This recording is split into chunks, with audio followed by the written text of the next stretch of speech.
இப்போ நீங்கள் பார்த்ததெல்லாம் பிரச்சனை கிடையாது. எனக்கு என் காசு வேணும், வாங்கி கொடுங்க.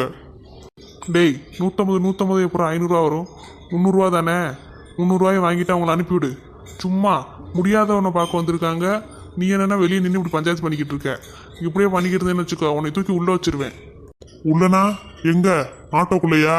அதெல்லாம் நீங்கள் தூக்கியெல்லாம் ஒன்றும் வைக்க வேணாம், எனக்கு கால் இருக்கு, நானே நடந்து போய்க்குவேன். கொழுப்பை பார்த்தியா இவனுக்கு? இங்கே பாரு, உள்ளனா இங்கே இல்லை, ஸ்டேஷனுக்குள்ள. என்னை பார்த்தா உனக்கு என்ன காமெடி பீஸ் மாதிரி தெரியுதா? பார்த்தா தெரியல சார், கொஞ்ச நேரம் பேசுனீங்கன்னா தெரிஞ்சிடும். அடிங்க பம்பர கட்ட மண்டையா, மரியாதையாக அவங்க கூட 300 வாங்கிட்டு அனுப்பிவிட்றா. சார் இதெல்லாம் அநியாயம் சார். 300 எங்கே இருக்கு, 500 எங்கே இருக்கு? நான் சொல்கிறத கேளுங்க சார், நான் கேட்குறதா நியாயமான ரேட்டு. 500 கொடுக்க சொல்லுங்க. நான் என்ன 300 கேட்டேன், 500 தானே கேட்டேன், கம்மியான ரேட்டு.